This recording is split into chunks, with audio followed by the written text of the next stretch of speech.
Olá, como vai? Tudo bem? Bem-vindo ao canal. Quem não me conhece, eu sou a professora Ana Maria, muito prazer. Quem não fez inscrição, faça para receber os vídeos atualizados, só clicar no botão aqui embaixo, tá bom?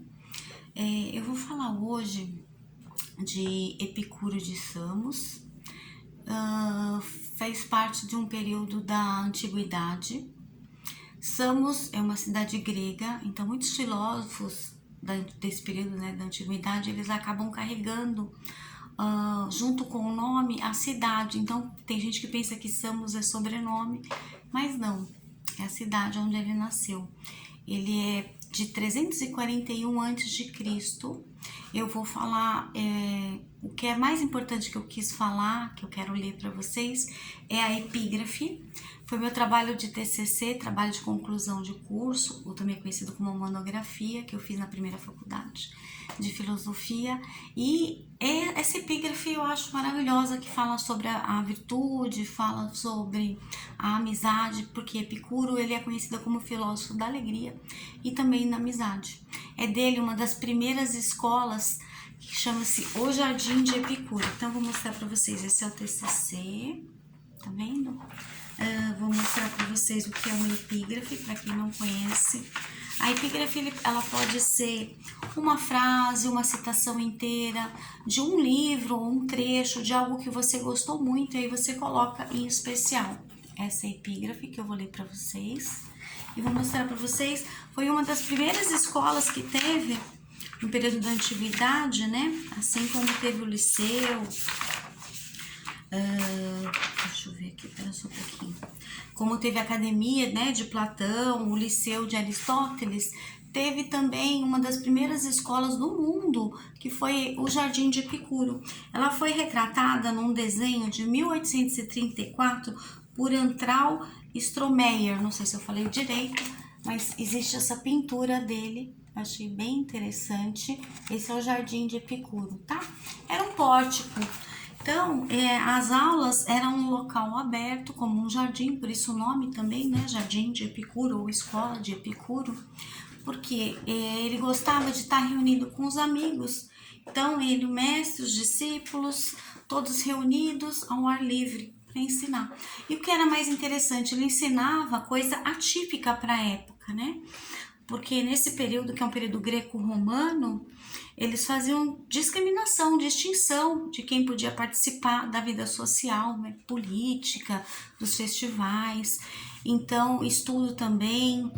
O Epicuro ele abraçava a todos, ele pegava e ensinava, então, mulheres, crianças, escravos, coisas que eram atípicas para a época. Nessa escola, o Jardim de Epicuro era aberto para todos, por isso que ele é conhecido como filósofo da amizade também, além de ser o filósofo da alegria. Então é bem interessante, eu queria trazer para vocês, antes mesmo de ler a epígrafe dele,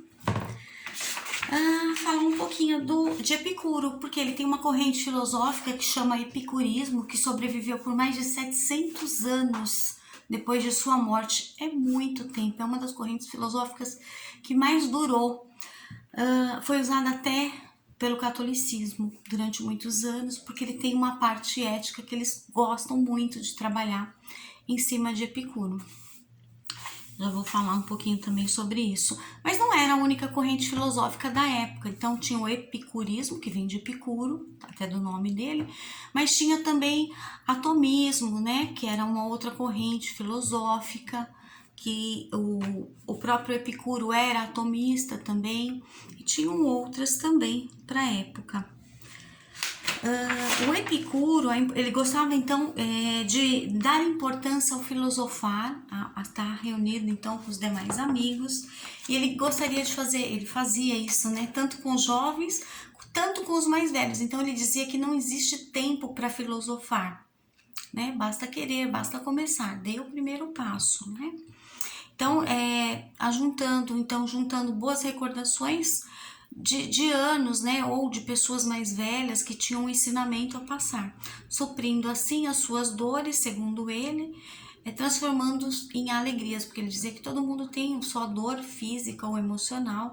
Então eles tinham um termo grego que chama ataraxia, que é imperturbabilidade da alma, muito usado, né, nessa corrente dele, na corrente filosófica, que eles tratavam na época, né, da imperturbabilidade da alma, chamada ataraxia em grego. Então, a gente tinha que se afastar das dores. E ele falava muito sobre isso também, porque ele tinha muitas dores físicas e logo ele morreu, né? Deixando seu testamento para seu amigo, para Meneceu. Inclusive, foi o livro principal que eu li sobre ele, né? A Felicidade em Epicuro. A Felicidade a Meneceu, a carta a Meneceu, que era um amigo dele, né? Onde ele deixa seu testamento.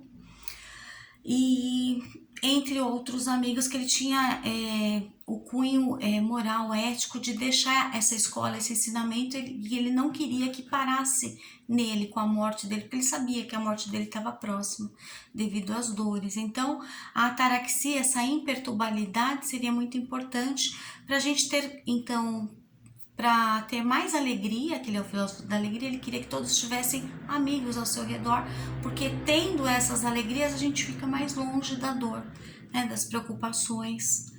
Então aí ele escreve assim também, que não há mal que dure para sempre, mesmo as dores, que não devemos temer aos deuses, era um dos tratados deles, né, porque eles eram politeístas, então Epicuro dizia que, né, nós não devíamos temê-los. Então ele também não era, não que ele não acreditasse nos deuses, tanto que ele fala, né, não deviam temer. Então, de certa forma, sim, ele acreditava nos deuses.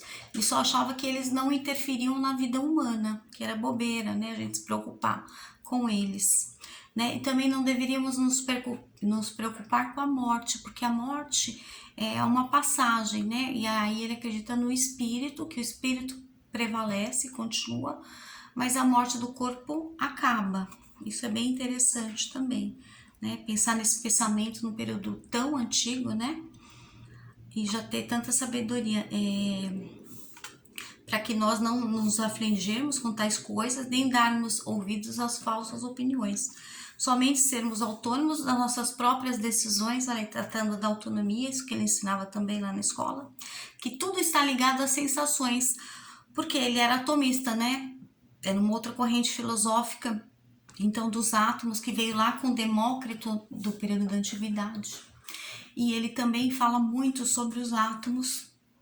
Anos depois, o Karl Marx fez um doutorado, uma tese de doutorado falando sobre isso. Então, na tese de Karl Marx, ele fez uma comparação do trabalho do atomismo de Epicuro e de Demócrito, e ele fala que a de Epicuro é muito superior. E lá ele prova, né?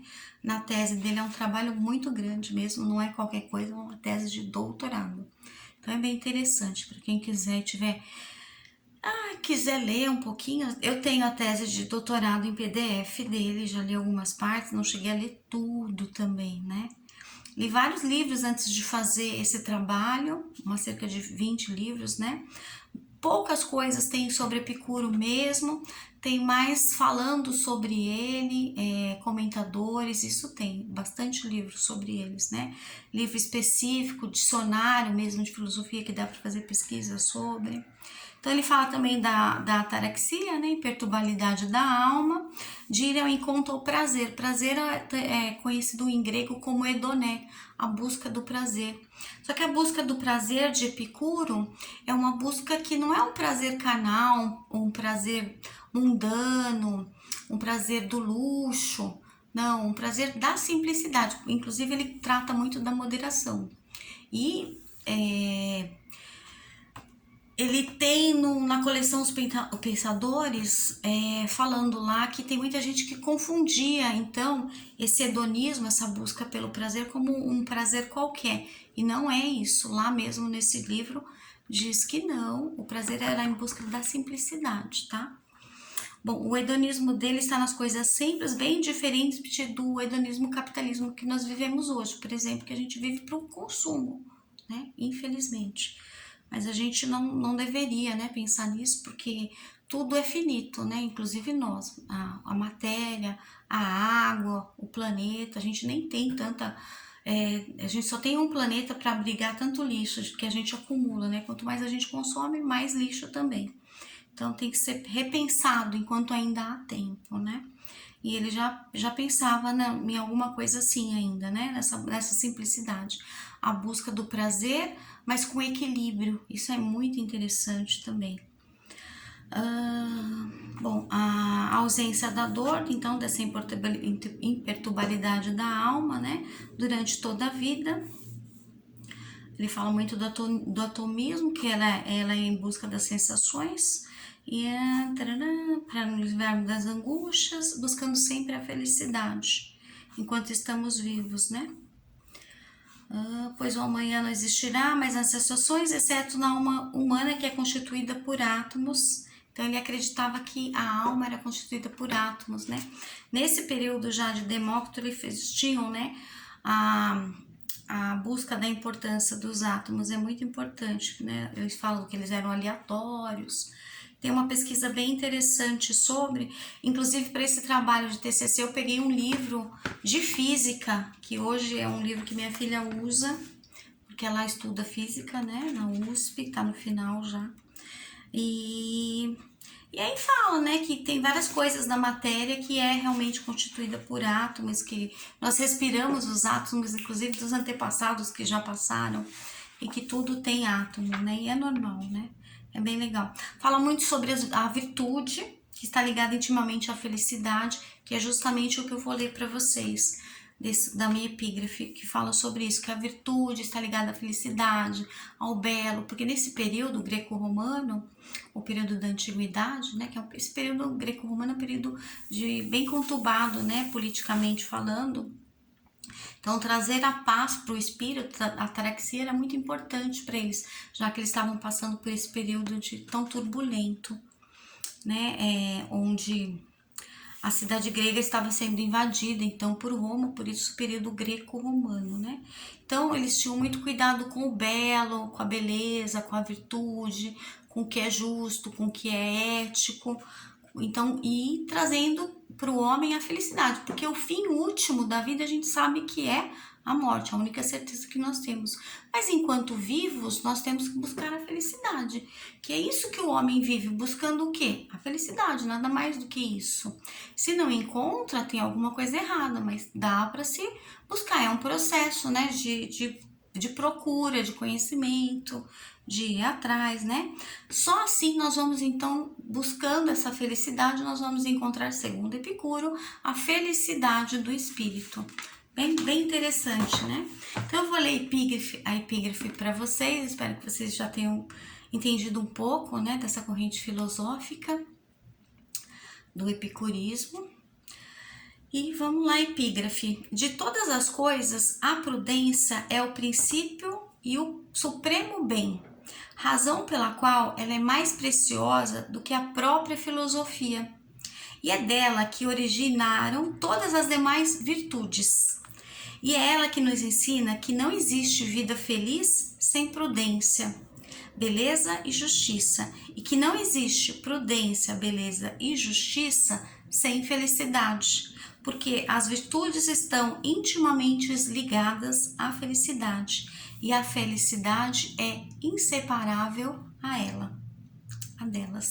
inseparável delas. Espero que você tenha gostado e até um próximo vídeo. Beijos!